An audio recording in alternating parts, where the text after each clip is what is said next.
Hello everybody, Infernape Shinjo here, and welcome to a new series on my channel.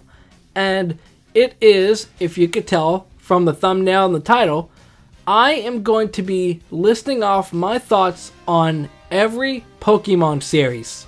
A video that I wanted to do for a while was discuss what I liked about the Alola anime, and I thought, just to make it more interesting, that I'll discuss every single Pokemon series. Now, obviously, I'm going to be drawing this from my own personal experiences, so things that I feel are important might not be as important to you, and vice versa. And for some of these anime, I would have watched the dub more, but for some of these, I would have watched the sub more, but I'll clarify which one I'm talking about. And at the same time, there's going to be a lot of stuff that I'm needing to cover, so there are going to be some things that I'm not going to bring up. But let's get started with this one. So obviously the first one that I'm going to discuss is the Indigo League, or the first season of Pokemon, whatever one you want to call it. This is going to cover the Kanto series, the Orange Islands, and Johto. And there are a couple of reasons that that's the case. The first reason, the group is Ash, Brock, and Misty for the most part. And the second reason, it basically is always counted like that for almost every piece of media that I see. For some reason, they count the first season of Pokemon as Kanto, Orange Islands, and Johto. And honestly, I don't really remember too much of Johto, and it just seems like an extension of Kanto because a lot of Ash's mons carry over. So let's get started with the positives. The first one is the obvious one. I watched the dub of it, and it's just a big nostalgia bomb. And at the same time, there are so many moments that are just weird dub moments that are still memorable to this day. Like Brock and his drying pan, the jelly donuts. A lot of stuff from the original Pokemon dub is still quoted to this day. The second thing that I liked is that Ash actually has development here. Not too much, but little development, because at the start with Kanto, he, as far as I can remember, he didn't even earn half of his gym badges. So, in the Orange Islands and Johto, where he actually battles and legitimately wins, that's a nice thing to see. The third thing that I liked in going into Johto, Ash's captures had so much personality. So when it came time to use them in a battle, I really wanted to root for them. For example, Chikorita always loved on Ash when she got out of her Pokeball. Totodile just danced around like a ninny. Heracross liked to get the sap from Bulbasaur's bulb. Although admittedly, thinking about it, his Noctowl and his Cyndaquil don't really get as much personality. The only thing I can remember from Cyndaquil is that it's just shy.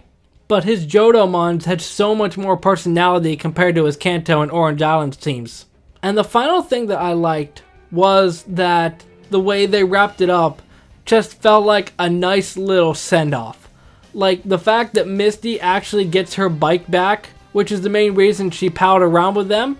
It's just a nice thing to see that her getting her bike back symbolizes that their journey is done. Now on to the things that I didn't like. And it's gonna be a doozy because, especially talking about the Kanto anime, people are super defensive about it. As well they should, because it was their introduction into Pokemon. But at the same time, looking at it from a critical aspect, Kanto is just weighed down with too many releases or teasings of being released. Like, out of Ash's team, he releases Butterfree, Primeape, Lapras, Charizard, although he doesn't really release Charizard, Pidgeot, and I'm sure there's a whole bunch more that I could list off. And even early on in the show, they teased Ash releasing Pikachu. And I get the reason that Ash did it, because he wants his Pokemon to be happy, and they'd be happy in these other situations. But just like, Ash literally got Primeape's respect, and he just gives it to some other dude. Imagine how good Ash would be if he actually had a Primeape. Although there are better fighting types out there, admittedly. But just like, okay, release this Pokemon, release that Pokemon. And I feel like that's one of those things that people bring up when they bring up Kanto Ash.